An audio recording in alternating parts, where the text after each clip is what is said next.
Hey folks, Granison Shines here, and I am sitting here with Mr. Frank Shines, who is a former IBM executive, an Air Force officer, and has been in the tech consulting world for over 25 years. He's also an author. He wrote the book, The New Science of Success, and Frank has a new book coming out. So Frank, let us know, give us all the details on what inspired this new book. So thank you, Granison, for having me interview about this new book. It's called Let In But Left Out. And what inspired it was actually, this first book, you were talking about this earlier, The New Science of Success. And what kind of drove the reason for me writing that book, this is back in 2007. I was working with IBM and working with Ernst & Young, traveling around the world, working with a lot of different organizations. I had recently left the military and got into technology and management consulting field. And began to see a lot of things that were going on with the use of technology and ability of humans to adapt to the technology. Sure. Right. So, kind of adapting to that technology became really the biggest pain point or the largest challenge. So we'd implement these new SAP systems and ERP systems, customer relationship management systems like Salesforce.com, and they wouldn't necessarily have the type of expected delivery of results that a lot of the executives wanted, a lot of the businesses expected from it, the users wanted from the technology. And so right around that time, 2006, 2007, something really began to change with the internet.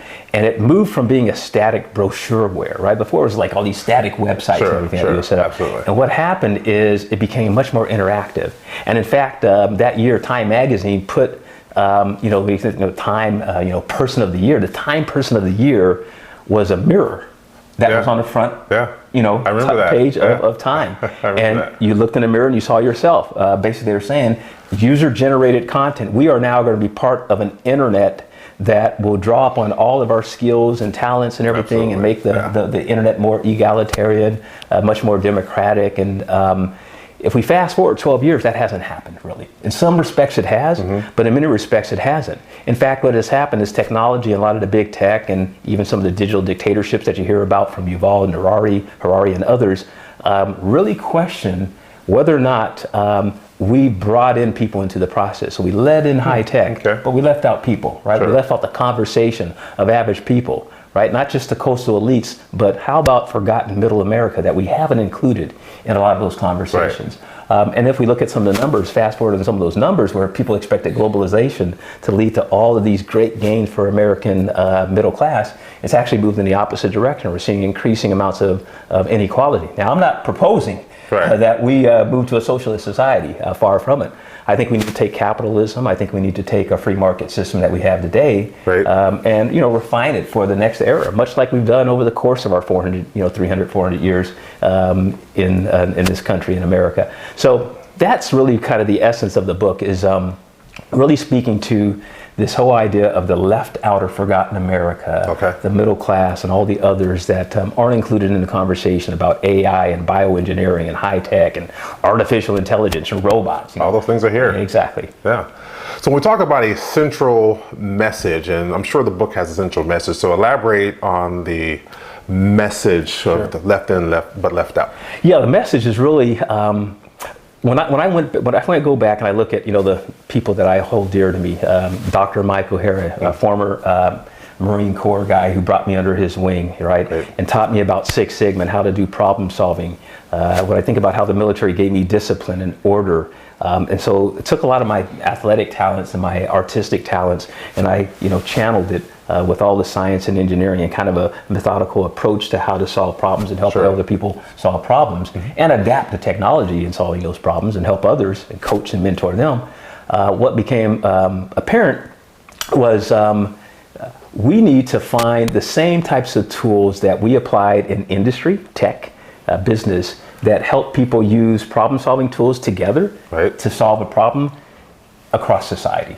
And really the purpose of the book is to give tools, simple tools and examples and stories and stats that people can hang on to, and use immediately, whether it's their spirituality and faith and making sure that, they can get through all the stressful times, or the specific skills around leadership and problem solving, and, what are these robots going to do to me? Are they going to take my job?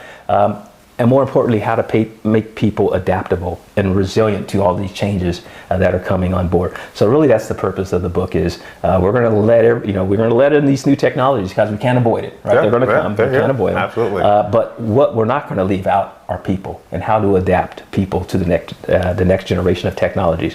How do we make sure that we don't lose sight of the importance of you bring in all the pings and all of the social media interruptions and likes and links and tweets and all these things and zings and bells, but you also have to bring in the pauses, the quiet time, the people time, right? Those sorts of things as well. So that's powerful. That's very powerful. The key message of the book. Okay. So in getting a sneak peek of the book, you talk about the big picture. It's like one of the foremost chapters there. So explain to us, what do you mean by this big picture? Yeah, so I've always been a big picture person. Again, going back to my time, when I was flying in the military, they used to always say, keep the big picture in mind. They always talk roads over, rods and cones, right? Your cones are those parts of your eye that can see exactly what's happening right in front of you looking at the dial, but they always say get your head out of the cockpit, see the big picture, make sure you have situational awareness. And that's something you're taught throughout the military. It doesn't matter what branch, the Army, the Marines, the Air Force, Coast Guard, whatever. So at the Air Force Academy, they really kind of instilled that in me over the course of those 4 years. And then during pilot training, it kind of came to me in a bit of a different way, right? In terms of understanding that, there's all these dials and knobs and things. And if you're not careful, you can get overwhelmed by all those things. So what you learn is you learn to fly by pitch and power, right? If you know the right power settings at the right pitch of the aircraft, the aircraft will stabilize itself, right? It'll balance itself, and it takes all the other dials out of, all the other noise out of way. You can kind of focus on the signal, and then what happens is all those other dials seem to just kind of settle in, and they cooperate. On the other hand, if you look at what's called the vertical velocity indicators, this little needle that goes up and down, if you chase that VVI, you'll be all over the sky. Right? And that's what's kind of happening to us today, right? We're all getting kind of jacked up, and we're all over the sky. We're chasing the latest ping or zing or whatever that's happened on social media, and we're not necessarily taking the time to kind of step back and really understand how to make sense of all this. And the other way to do it is what we've done is use a lot of graphics, right? So we show data, but we use stats and stories to give people examples, and with graphics and with simple stories. One of a first black fighter pilot, right? We look at the example of a guy from China who tried to get into the U.S. 9 different times, eight different times. The 9th time he finally got a visa. Right now he's got a multi-billion-dollar company that's hiring thousands of Americans, right? It's called Zoom. Those of you who use Zoom communications, Zoom video know about this guy. So we bring in those stories to really kind of make it real. But in doing so, we say, okay, so what really happens? When we see inequality go up, when we see the lack of the American dream, when we see at the same time seems to be an increase in terms of workforce participation, some positive things happening in unemployment, how are all these things moving together? Why are we seeing the highest stress levels ever? Why are we seeing suicide rates, right? Absolutely. We're seeing the doubling of suicide rates for kids, particularly for girls these days between the ages 10 and 15. It's doubled, right? Now less than the last 10 years. Why are these things happening, right? And a lot of data points to the fact that these things are interrelated. So if I'm working at a factory up in Michigan, and the robots come in, maybe they don't take my whole job, but they take part of my job. So I'm not necessarily doing a 40-hour work week. I'm doing a 20-hour work week, right? The robot's taking over part of that. So then all of a sudden I got to go get another job, right? I go get another job. Now I'm stressed out more, right? I can't take care of the kids and the family. I can't make sure they're using social media properly. And in fact, usually what happens, it leads to being overstressed, overworked, and oftentimes you get hurt, you get injured, right? Especially working on factory floors, you get injured. So then what happens, right? You go in, you try to get medication. Well, they tell you got to go to physical therapy. Well, you can't get away from your job and do physical therapy. So what do? You get on painkillers, right? Painkillers. After a while, you have these opioids. You become addicted to the opioids. Now it impacts your job performance, right? So now you can't go back to work before long. You lose your job. Right now it makes things worse. So all these things are interconnected. So when those things happen over time, you get enough of these people, that's going to lead to an erosion of your middle class. Absolutely. Right? It's going to lead to some of the negative things in terms of suicide rates, high pain thresholds, the overuse of opioids and heroin. So those things, what we talk about in the big picture, are how are they all connected? and then what can we begin to do about it? Awesome. Yeah, that's a very good points there, because we see that happening now today, and it's unavoidable. We just have to have an answer for it, solution for it, and that's what this book's going to offer, right? Definitely. We sure hope so. So let's talk about some of the pain points, the challenges, the concerns. We focus down this big picture into the organization, and what are leaders and managers faced with today? Sure. Yeah. So let me give a few examples. So we're working with one organization that does some manufacturing around the world, right? We went out to Japan, we went out to China, retrained their people, went down to Mexico, trained their people. We had to go up into different parts of the Midwest to train their folks there.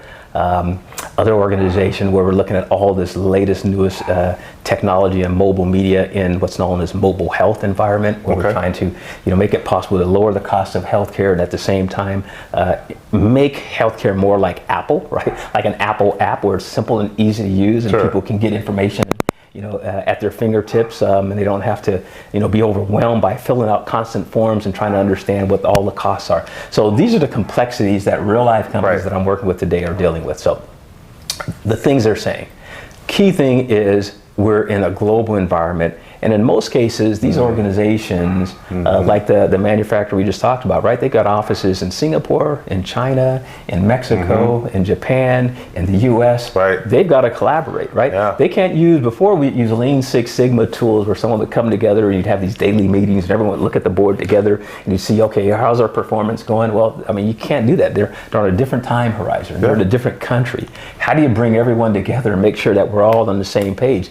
So, the skills of our leaders and managers has to move to the next level. Absolutely, in many cases, they're behind the next generations that were born into technology, right? The digital natives, the AI natives that are now entering the workforce, right? Those individuals are, literally light years ahead of our current leaders, but yet the current leaders, are supposed to come in here with confidence and, and the ability to manage and understand and use these technologies and help these people, improve. They come in initially and they have a lot of concerns about their confidence levels. They haven't been trained how to use a lot of these tools. Some of them haven't been trained in the basics of PowerPoint and Zoom video, let alone virtual meetings and all these sorts of things, right? True. The number of times you get on a call, right? How long does it take to get everybody connected, right? I was like, okay, well, how, we just lost another 15, 20 minutes, okay, and we're supposed to be done in 10, right? Very true. So those are real challenges. So a lot of what we're doing is we're showing people virtual types of problem-solving skills and tools that help people collaborate and work together. We're showing them how to adapt to new technology, how to think of different personalities types, and understanding that different people respond and adapt to change at different speeds, at different paces. Absolutely. An organization can't absorb a bunch of changes all at once. You've got to probably, give it to them in bits and pieces. Let them absorb that change, let them get reskilled, let them recognize the new process, how it's now going to work. Now they're working with people around the world, so now they're going to have to collaborate with other people. Sure. So let those things kind of settle in and then give them the next piece. Awesome. So that they can absorb the change and make the change and become resilient in the process. Absolutely. Wow. That's a lot that is going to be in this book that we can all learn from. So tell us about the release of the book and how they can get a hold of you if they want to get a hold of you. Yeah, sure. So March 4th. Our release date is March 4th, 2020. What we're going to do is some early releases the end of this year. There are a number of nonprofit organizations that we've reached out to, companies such as Computer Mentors here in Florida that reaches out to at-risk youth around the Tampa Bay area. We're going to do early releases of the book for them, historically black colleges and others. We're going to do early releases to other nonprofits as well as to the military. And then what we'll do is do the formal release on the date of March 4th. Awesome. Yeah. Perfect. Thanks a lot. I appreciate it. You are welcome. Thank you. All right. Thanks, folks, for watching the video. We'll talk to you later. Bye. Thank you.